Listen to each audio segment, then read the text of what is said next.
pemerintah datang untuk anak-anak yang kurang mampu. Apa itu salah? Dengan itu kami berikan semuanya gratis, mendapatkan fasilitas. Itu adalah tugas pemerintah Kota Bandar Lampung dan ini sudah dilakukan. Waktunya bayar. Apa? 15.000. Apa? Satu pokok 15.000, Pak. Sorotan publik kini mengarah kepada Eva Dwiana dan Eka Afriana. Pertanyaannya sederhana namun mendasar. Bagaimana sebuah yayasan pendidikan bisa berujung kacau di bawah pengawasan pejabat publik? Masalah muncul satu persatu, nomor induk siswa nasional dipersoalkan, ijazah dipertanyakan, laporan hukum bermunculan, dan kini pemerintah provinsi turun tangan, peserta didik diambil alih, operasional sekolah dihentikan. Menyerahkan penanganan pemindahan siswa dan seluruh proses SMA Sigert itu kepada pemerintah Provinsi Lampung, dalam hal ini Dinas Pendidikan. Nah, oleh karena itu kami tindak lanjuti segera. Lalu muncul pertanyaan penting, apakah seluruh persoalan hukum SMA Sigert akan ikut berakhir? Jawabannya tidak sesederhana itu. Karena yang sedang diperiksa bukan hanya keberadaan sekolahnya, melainkan seluruh rangkaian kebijakan yang melahirkan sekolah tersebut sejak awal. Sejak laporan pertama disampaikan pada Oktober 2025, kasus ini disebut memiliki kompleksitas yang tidak biasa. Perkara ini dikategorikan sebagai persoalan yang memerlukan penanganan khusus karena menyangkut dugaan penggunaan kewenangan, tata kelola pemerintahan, serta aliran dana publik. Karena sejak awal muncul pertanyaan mengenai hubungan antara kekuasaan publik dan pengelolaan yayasan privat yang turut menyeret perhatian pada peran pejabat yang terlibat di dalamnya.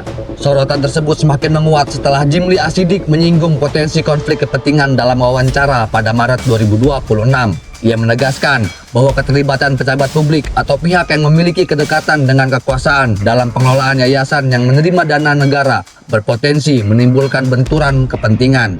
Peringatan ini bukan tanpa dasar.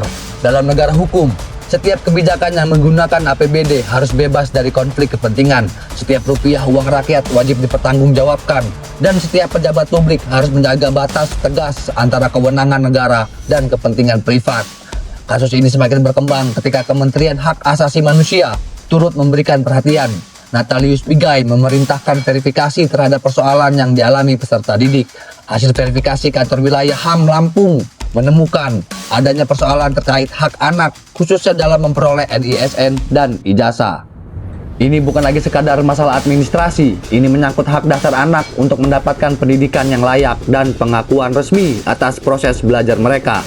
Dan dalam polemik ini, pihak yang paling dirugikan bukan pejabat, bukan yayasan, dan bukan birokrat, melainkan ratusan siswa.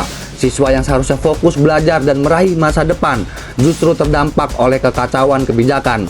Karena itu, ketika operasional sekolah dihentikan, publik tidak hanya bertanya soal nasib sekolah, publik bertanya soal tanggung jawab. Siapa yang mengambil keputusan sejak awal? Siapa yang memberikan izin penggunaan fasilitas daerah? Siapa yang mengizinkan aset pemerintah digunakan untuk operasional yayasan privat? Siapa yang menyetujui penganggaran dan penyaluran dana hibah? Dan apakah seluruh proses tersebut telah sesuai dengan peraturan perundang-undangan? Inilah alasan mengapa kasus SMA Sigert tidak berhenti pada pemindahan siswa, tidak berhenti pada penutupan operasional, dan tidak berhenti pada pergantian pengelola pendidikan. Karena apabila ditemukan pelanggaran hukum, maka yang diuji bukan lagi sekolahnya, melainkan pertanggungjawaban para pengambil kebijakan, baik dari sisi administrasi pemerintahan maupun dari sisi pidana. Apabila aparat penegak hukum menemukan unsur pelanggaran berdasarkan alat bukti yang sah. Hari ini publik menunggu bukan sekadar siapa yang akan mengelola siswa, tetapi siapa yang akan bertanggung jawab atas seluruh rangkaian kebijakan yang membawa SMA Sigert sampai pada titik ini. Karena hukum tidak dibentuk untuk mengadili bangunan sekolah, hukum dibentuk untuk menilai tindakan manusia yang menggunakan kewenangan, mengambil keputusan, dan mengelola uang rakyat.